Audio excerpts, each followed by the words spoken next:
But first, brains versus bluster. That's the focus of tonight's angle.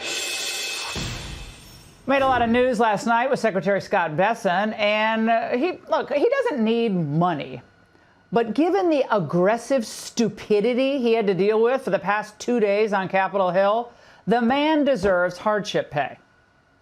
Mad Maxine Waters has been in Washington since, the Paleozoic age, but still doesn't understand that the federal government actually hires these things called temporary employees, such as were hired at Musk's direction to find waste, fraud, and abuse. Did all the individuals working with Doge who were given access to Treasuries and CFPB's computer databases receive all of the required clearances and security training before they were granted access? Again, they were granted read-only access at Treasury. There were two. So let me just say, Doge employees. Please, you can't filibuster here. This is not the filibuster playground. And so what you did was you let these strangers into our Treasury with access to all of the data, all of the personnel information, and you just opened the door. Why'd you do that? No, ma'am. They were Treasury employees. No, despite his valiant effort, Secretary Bessent could not reason with Maxine, no headroom. Are you saying today in front of this committee that all of them were Treasury employees, that the 25-year-old who's being identified, who worked for Elon Musk, was allowed into the Treasury? Was that person there? He was a Treasury employee, as was Tom Kraus, the senior person on the Doge team. There were only two people. There were Doge employees also. Sorry? Do you know, were you aware that there were Doge employees coming into our Treasury getting all of our personal information? Well, ma'am, there is no such thing as a Doge employee. There were Treasury employees. Oh my God. I mean, circulation not getting to her head for some reason. If this were a boxing match, the ref would have called the fight after, 60 seconds in? But the parade of ignorance just kept rolling. Tell the American people, specifically, which countries are you close to striking deals with? I'm sorry, Congresswoman, but that would not benefit the United States. No, I'm asking you a question based on the statement that you made on CNBC. And I am telling you that it would be detrimental to the interest of the United States for me to answer that question. Why will that be detrimental? Because as the negotiations may still be in process as we speak, as we are not at the end of the week yet, I am sure that you through your question, would not want to compromise the U.S. negotiating. Reclaiming my time. Would you? Reclaiming my time. What on earth? Is this really the best the Democrats can do? In congressional testimony yesterday, you said the U.S. has not started negotiating with China on tariff reductions. Does that continue to be your position, yes or no? As you may have read. Yes or no, sir? As you may have read in the press, I will be going to Switzerland, and the negotiations will begin on Saturday. Okay, so the president told you that that will be your answer today. Oh my. Okay, what's really scary here is that her staff wrote her those questions. Your tax dollars at work, my friends. Now, struggling to get their footing, Democrats flail away in these hearings. Happens all the time. And they're looking for their viral moments, trying to find some line that will land, presumably, you think, with middle-class voters that they've alienated over the years. And what better way to build bridges to the working class than to attack someone who worked his way to the American dream? A number of my colleagues have brought it up about elite, the coastal elites. Where did you go to school? Sorry? I grew up in Little River, South Carolina. And what university did you graduate? 500. You graduated from Yale. You were part of Wolfhead's Society. Congressman, one of the big three. Congressman, I worked 3 jobs to put myself to Yale. Believe me, I grew up just as poor as you did. You're a billionaire that went to Yale. Of course, Congressman Vargas talked over Bessent because he didn't want America to hear what Bessent was saying. Yes, he's a billionaire, but He's one who put himself through Yale, working multiple jobs, as he tried to say, as his friends were backpacking through Europe. Again, Democrats are offering nothing new under the sun. They tried the same nonsense, remember, with J.D. Vance during the campaign. How did that work out for them? So it's crazy. Democrats are incapable, it seems, of changing tactics, of learning from failure. They're weighed down by a deficit of discernment and a surplus of stupidity. Most of all your testimony is always about the tax cuts and cutting costs, and it's always about tax cuts, and it's always about the rich. But nothing is ever said about poor. No tax on tips, no tax on Social Security, no tax on overtime. Sir, I read your testimony. That's not anywhere in here. Deductibility. That is not in here, sir. Deductibility. I am referring to your testimony and what I've listened to. She's either a dullard or a liar.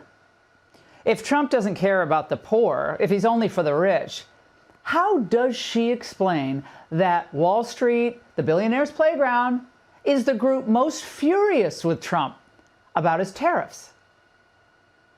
And if the performance of Garcia, Vasquez, Vargas didn't impress you, maybe the incisive questions of Greg Meeks will.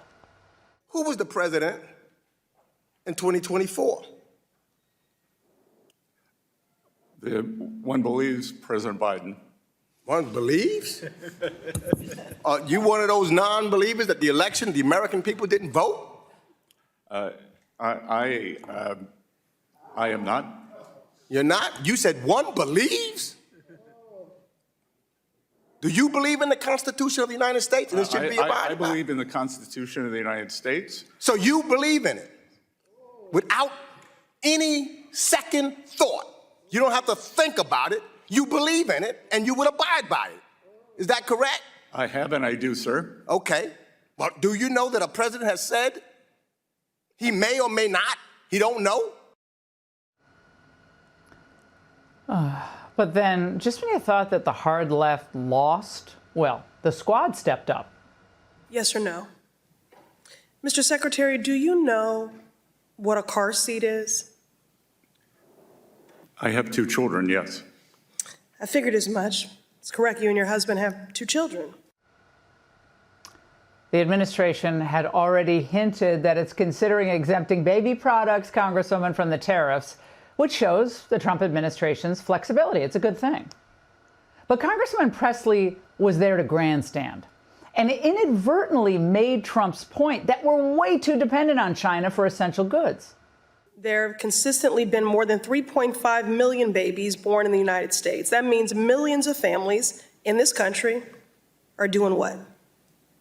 Buying a car seat because it's essential and it is the law of the land. Approximately 9 out of every 10 car seats in the U.S. come from China.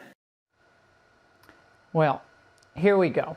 The party that lives and breathes for abortion is finally standing up for the kids. Okay, I'll take that as progress. So today and yesterday, these Democrats, one after another, humiliated themselves. For 4 long years under Biden, the entire executive branch was focused not on raising your standard of living, not on our long-term financial viability, not on countering China, but on misplaced woke priorities.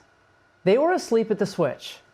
Under the previous administration, we had 3 of the largest bank failures in U.S. history. 2 weeks before that, the Financial Stability Oversight Council published a report that said that climate was the biggest threat to the financial system, not the deposit volatility, not over-leveraged bond portfolios. So we are promoting common sense, back to basics. Democrats went from being the party of the little guy and common sense to being the party of hedge funds, Hollywood, and Silicon Valley. And as President Trump and his team have spent the last few months developing a program, it's very ambitious, to build a strong middle class that we all used to know growing up. Liberals have nothing but old talking points from the 80s. They have no plan B, they have no plan C, only plan F for failure. And that's the angle. Biden spent 4 years calling Trump a dictator and a threat to democracy. Now he's like, I'd rather not comment. Was the whole thing just a hoax? It was, wasn't it? They were just telling Biden what to say and he was saying it? Did he forget what he's been saying this whole time? Or maybe he just doesn't want Trump shot again. Good. Hopefully Joe tells the media because they're still saying Trump's Mussolini. For as heartened as I am about the American people literally protesting every single day against what Trump and the Republicans are doing, and so much more resistance than anybody told us to expect, I think it's also true that the people who warned us about how bad this was going to be, the people who were really hysterical, like really the doomsayers, they were all right about how bad this is. And what we're experiencing is not just somebody who's fighting against the Democratic Party, he's fighting against the democratic process. And that's what you do when you don't ever want to have an election because you want to stay in power for life. And that is what they're trying. All the worst predictions about what he'd be like are true. Not as proud of the resistance, the Tesla terrorism, or the singing and dancing? Or the trips to El Salvador, which one? Or did she like those little signs that they held up at the State of the Union? And what's she talking about Trump staying in power for life? He just said JD and Marco would make amazing nominees. He says he's not running again. Democrats are supposed to have primary debates where Maddow is supposed to moderate. Why waste her time if Trump's never leaving? And she's basically saying she was right about Trump the whole time. She's never been right. She said Trump was arrest her. She's still doing her show. As a matter of fact, I'd like to see a little more retribution. Democrats are still waiting to get arrested. They're actually begging for it. When can I, a former impeachment manager, expect the FBI at my door? Ma'am, you want to know who was targeted by a weaponized FBI? Me. Should we worry more about your memory or your veracity? We should worry more about your lack of candor. You're accusing me of committing Veracity? perjury. Tell the American people how I broke the law and committed a felony. Have the audacity to actually put the facts forward the answer is instead of both. lying for political banter so you can have a 20-second answer donation hit. Democrats want to be right so badly, they're goading the FBI to incarcerate them. They're like, please weaponize the FBI, please. Their new gotcha question is, do you believe in the Constitution? Who was the president in 2024? One believes President Biden. One believes? You one of those non-believers that the election, the American people didn't vote? I am not. You're not? You said one believes? Do you believe in the Constitution of the United States and it should be abided by? I believe in the Constitution of the United States. It's actually a trick question because was Biden really president in 2024? Was it Susan Rice, Ron Klain, Jill, or the auto pen? Maxine Waters, no relation, thinks she's just found her next Watergate. You let these strangers into our treasury with access to all of the data, all of the personnel information, and you just open the door. Why'd you do that? No, ma'am. They were Treasury employees. Oh, are you saying today in front of this committee that all of them were Treasury employees, that the 25-year-old who's being identified, who worked for Elon Musk, was allowed into the Treasury? Was that person there? He was a Treasury employee. Ma'am, there is no such thing as a Doge employee. There were Treasury employees. Maxine Waters did not have a great day. This is the first time we've met. Is that correct? No, ma'am. We actually met one New Year's Eve in the Bahamas. And I was... He didn't make an impression. Why don't I remember that? Well, you were much better at the electric slide than I was. Maybe I am related to Maxine. You should see my slide. When they're not dancing, they're playing games. I want to play a game. It's called Trump or Trans. You ready? Okay. So I'm going to ask you a question, and I want you to tell me whether or not it is Trump or trans people that are responsible. You understand? Got it. Okay, very good. The first one, gutted medical research. Trump. Kidnapping Americans and sending them to foreign countries, a.k.a. deporting them. Trump. Driving us into a recession. Trump. Increasing the cost of everything. Trump. Waging an idiotic tariff war. Trump. Harming farmers. Trump. Ignoring the Constitution. Encouraging an environment of hate and divisiveness. Trump. This is what Democrats are doing on your dime. Trump's not even taking him seriously. He says Schumer's transitioning. I mean, look at Schumer. He's become a Palestinian. I think he's a Palestinian, actually. You should give him the garb. But I can't believe that Schumer, of all the people, you look at the guy, I think he's a wreck, first of all. I don't know what the hell happened to him, but he's being beat up pretty good. Is he going to be challenged by AOC? Is he going to be challenged by somebody else? Because I think he's pretty weakened right now. Trump actually feels sorry for these people. He thinks they have a medical condition. Well, I win. You know, they were losing for so long. They're losers, the names you mentioned, and many others, most others. But I win. And when I win, it drives people crazy, and I win a lot. And they have a hat that was made that Trump was right about everything. That's why Democrats are going to therapy and doing sit-ins. They're realizing for the first time the country's not on their side. There are a lot of voters who, for whatever reason, and Democrats might be shocked by this, but for whatever reason, did not find any of the things they've seen so far about Donald Trump to be disqualifying. What Democrats need to remember is that the things Biden did were disqualifying. He could barely talk, and he ruined the country so fast he was going to lose. So they staged a coup. Then their DEI VP got swept. And Trump comes in and shows you what real presidential power means and vision. And every time Biden shows his face, Democrats get flashbacks. Joe gives him PTSD. And it's not over. Tomorrow, Joe's going on The View. And he's bringing Jill, the shadow president. In a way, this is Biden's revenge tour. Democrats, you think you got rid of me? I'm not going anywhere. Will somebody please tell Joe, if you have access to Joe, if Joe's awake for long enough to hear it, that all the land that was taken by Putin happened under his watch. Crimea was taken when he was vice president and Obama was president. Remember, Putin was building up his troops and his military on the border with Ukraine, and Joe Biden was asked, what happens if they invade? Oh, it depends if it's a minor incursion. Joe Biden has no idea what this man is talking about. In fact, now both Democrats and Republicans agree Biden does not have a firm grasp on anything. He barely ever held a cabinet meeting, never mind, put it out there publicly for everyone to see.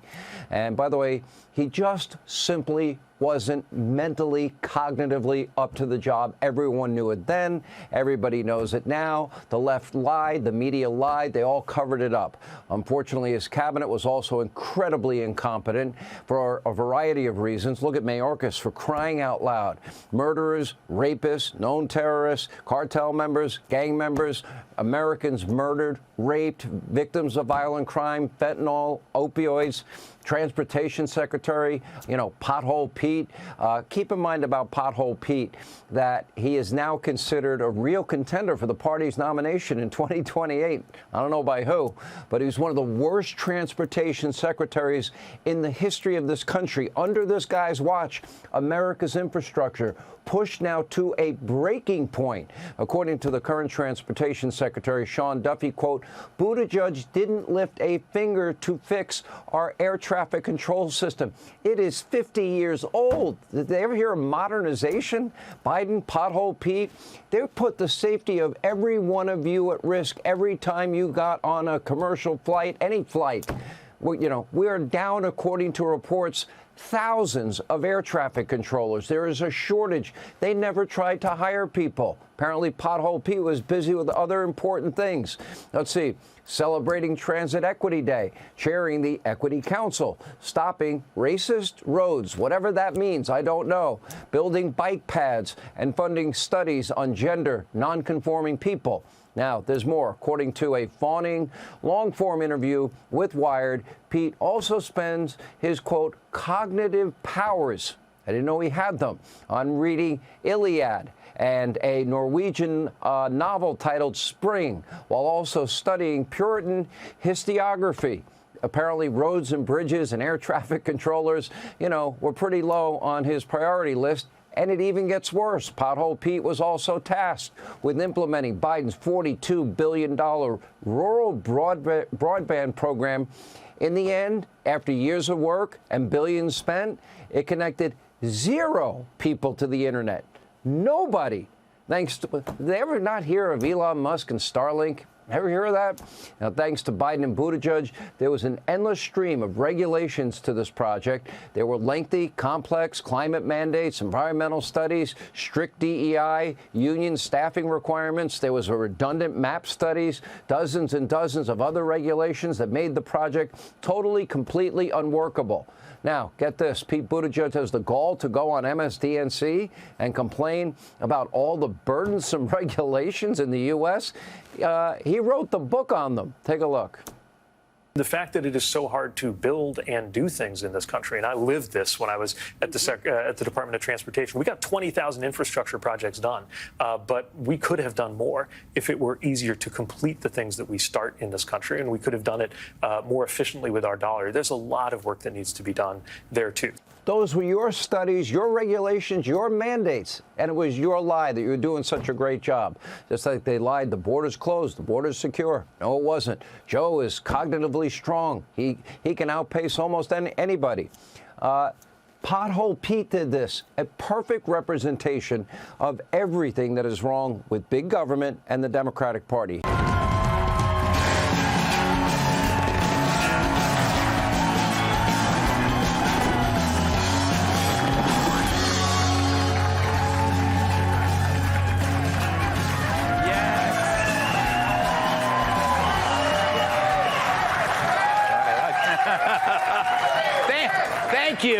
Thank you for speaking the truth. Happy Wednesday, everyone. So, Fox's very own Brian Kilmeade is celebrating a birthday today. Brian plans to celebrate the same way he always does, alone. In an interview yesterday, President Biden commented on leaving the race, claiming he didn't think it would have mattered if he had pulled out sooner. Proving once again he should stop listening to Hunter. An Ohio woman was arrested after her pet raccoon was found holding her meth pipe. The woman is being held on drug charges, but the raccoon now holds a position on the board of Burisma. Canadian Prime Minister Mark Carney met with President Trump on Tuesday and said Canada will never be for sale.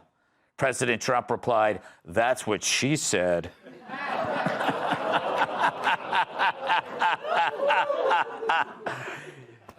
I liked it. Who doesn't pay for sex? Anyway, on Tuesday, the Supreme Court ruled to uphold Trump's ban on transgenders in the military. Yeah. Which means we're back to looking for a few good men and women without This week is Teacher Appreciation Week. Randy Weingarten is offering $1,000 to any teacher who can pin her for 5 seconds.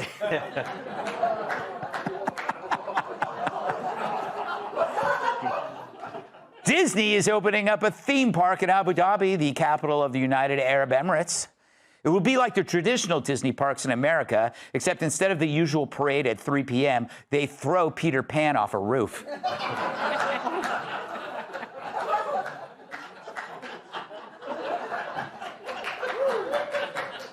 Homosexual. Oh. Sean Penn told former CNN host Jim Acosta that Trump might try and destroy the world. The interview was conducted at Jim's place. Acosta, you live in there. According to the New York Post, Richard Gere has revealed his one requirement for a Pretty Woman sequel. And already the pet stores are stocking up on fresh supplies. I don't get it. I do not get that joke. And finally, a bizarre video shows a bull casually mounting a scooter and riding it. Wow, would you look at that? Huh? Joy Behar can ride a scooter. All right. Silly. So protein is now pro-Trump. A recent piece from Vanity Fair claims that a preference for protein is a tenet of the manosphere, that evil orbit of masculinity that counts Trump as their vile leader. Oh, podcasters who love Trump promote protein, so it must be bad? Testosterone is evil too, unless it's being pumped into a preteen girl. Hell, I bet they even think running as an act is political. running as an act is political. And you know who taught me that? Tim Walz. The first thing he told me was that running is a privilege, and being a part of the running community is a privilege that not all people have access to.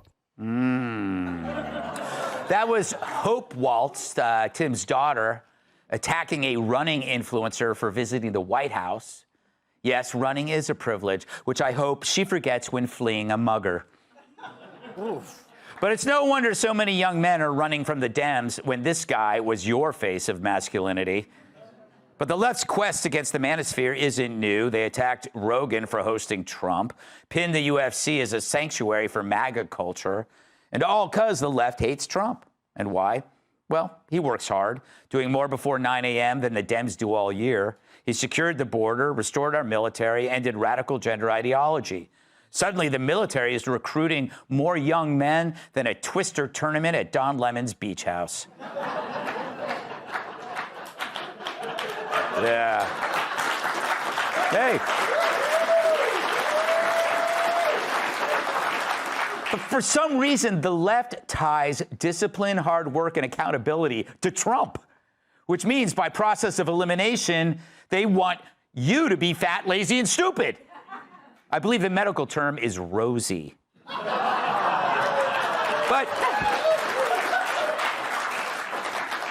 But aspirational goals for good health are one of many aspirations the left now see as evil. Remember when Time magazine declared exercise as racist and rooted in whiteness? And remember that math was racist too? Scientific American wrote a whole article about its white patriarchal past. They should have just said math is sexist because women can't do it. A sexist would say. Duke Medical School once said that showing up on time reflects white supremacy culture. Yeah, because when having life-saving emergency surgery, it's always good for the head surgeon to be fashionably late. Of course, even the aspirational American lawn is rooted in colonialism and racism. So it's no surprise that the people who said reading to your child disadvantages others are now coming for your hamburger. That's enough to make Chris Christie become a Republican. So the left links these healthy behaviors to MAGA, which forces them to take the side of the opposite, unhealthy crap. True, even Jedis must now be fat. Remember the woke's body positivity movement? Yeah, some picture of health. All it does is make airplanes use more fuel. So it's a hell of a list. Leading a healthy life is racist, improving your intelligence is bigoted, competing against your own gender is transphobic. Never mind that if you're black, gay, or poor and you do these things, you'll be more successful than if you didn't. It's about doing the work, something Dems avoid. For them, everything is supposed to be easy. You're a victim. Fat is beautiful. And it's someone else's fault. You're an idiot. No wonder these are your spokespersons. The laziness is both political and personal. Don't send illegals back, don't arrest criminals, don't improve education. Pretty soon you're okay with, don't get in shape. It's no surprise that people who don't believe in work also don't believe in shaving their armpits. I know. Took forever to get that picture. It's funny, the Dems love to wax poetic about doing the work, yet all they do is burn down a building, lie on a highway, or pour soup on a painting. The real work was in creating all those things, which was done by people who didn't spend their time blaming others' success and making excuses for their own failures. Meanwhile, the people who do that work are mocked for sticking to their traditions of discipline and delayed gratification. There's no one the left hates more than someone who paid back their student loans. It's the politics of resentment and blame, but they also oppose fitness to justifying their own lack thereof, which is why they have no desire to do the heavy lifting. Literally. Let's play tonight's guest. He's so hot, you need an oven mitt to grab his ass. Chef and restaurant owner Andrew Gruel. Look deep into his soul, and you'll find a devious troll. Host of the You're Welcome podcast, Michael Mallett. She loves bands that wear flannel. And being on our panel, host of the Kennedy Saves the World podcast, Kennedy. And just like Mount Everest, there's a 3-year wait just to climb him. New York Times bestselling author, comedian, and former NWA World Champion.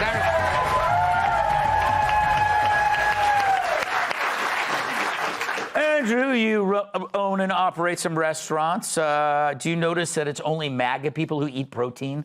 Yeah, well, apparently I'm a purveyor of hate, yes. According to the left. You know, actually, there is a silver lining to this, because when I see these headlines, I get mad. I do. I get a little worked up. I got to take a breather, have some worm toast and a quinoa bowl, just to bring my protein level down so I can be calm and lucid.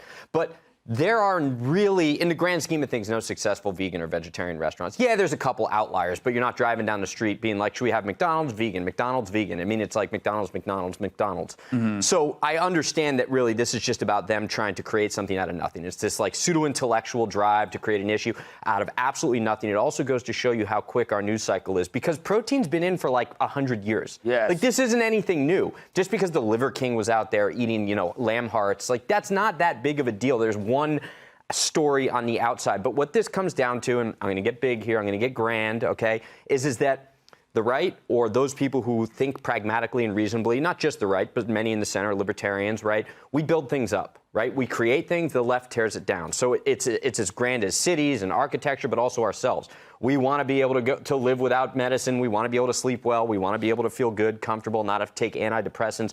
The left absolutely hates that. They want to tear that down. So really it comes back down to that kind of fundamental a rubric towards how they think about operating the world. And they want us to be weak and fat and Rosie O'Donnell so that then they can control us. That's really what it comes down to. So I don't always want to overly indulge in the conspiracy theories, but really that's what it comes down to. Oh, well, interesting.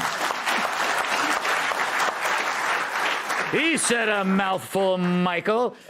How are you today? Why is doing good or doing better or being aspirational now a MAGA thing? Well, I think it's always been correlated very heavily with being on the right. Because if the idea is if you have responsibility to change yourself, to improve your station, if it's something you have control over, those people do tend to vote Republican, as opposed to it's society's fault, it's racism, it's sexism, so on and so forth. I think this is a really great thing because the gym is something where anyone can improve day to day. And when you have those quantifiable results, it helps with your self-esteem, it helps with everything else.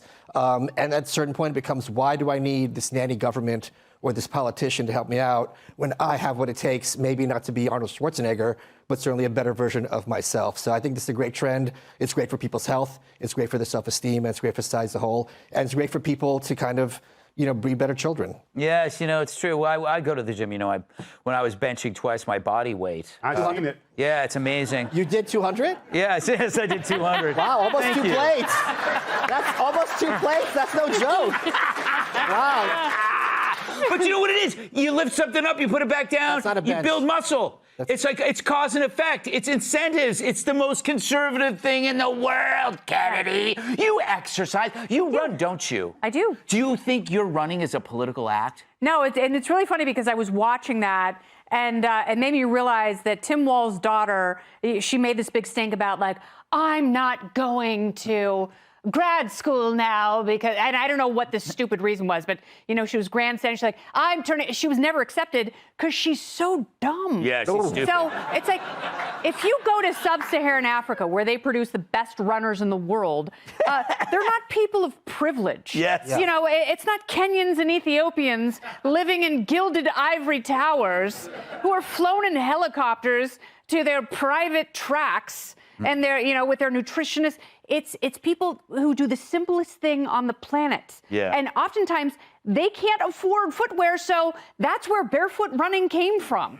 And it literally doing what human beings are designed to do and doing it well without any iota of privilege. That doesn't occur to them. What occurs to them is, maybe if I'm faster than everyone else, then I can go compete on the global stage and make money and take care of my family and build a hospital in my village. She's so ass backwards. It's not like lacrosse or downhill skiing that require tons of equipment and, you know, you have to have membership to a country club. Running is the most beautifully basic thing in the world, even more basic than that pumpkin spice bitch who was speaking on behalf of her mediocre family, Tim Walz. Yeah,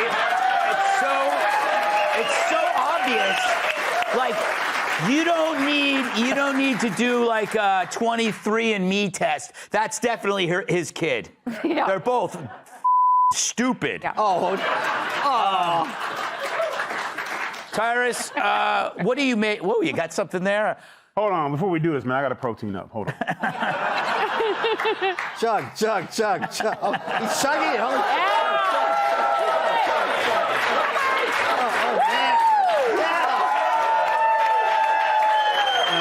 I need more protein, Gutfeld. I got my protein pudding, my protein shakes, jerky if you piss me off, but this ain't enough protein for this segment, Greg. I gotta old school this story here. I gotta.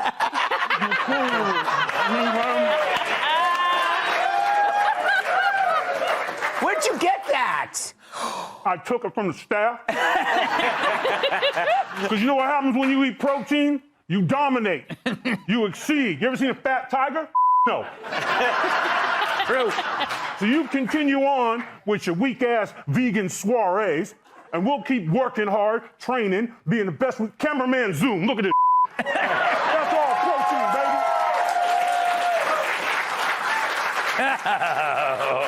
You want some? No, I'm good. I'm good. I'm a little frightened though, because I noticed that Jessica Tarlov wasn't at work today. You know what? When they struggle, it tastes better. That's a fact. That is a fact. It's a terrible fact. God, I can smell. All right. Before we go, come see me on tour with special guest Tom Shalhoub. We'll be in Highland Heights, Kentucky, Jacksonville, Florida, Grand Rapids, Michigan, and Rockford, Illinois. Go to gutfeld.com for tickets. Up next, Biden barely survives an interview. Boy. You have two legs on the ground. If you'll be in the New York area and would like tickets to see Gutfeld, go to foxnews.com/Gutfeld and click on the link to join our studio audience. Hey, Sean Hannity here. Hey, click here to subscribe to Fox News YouTube page and catch our hottest interviews and most compelling analysis. You will not get it anywhere else.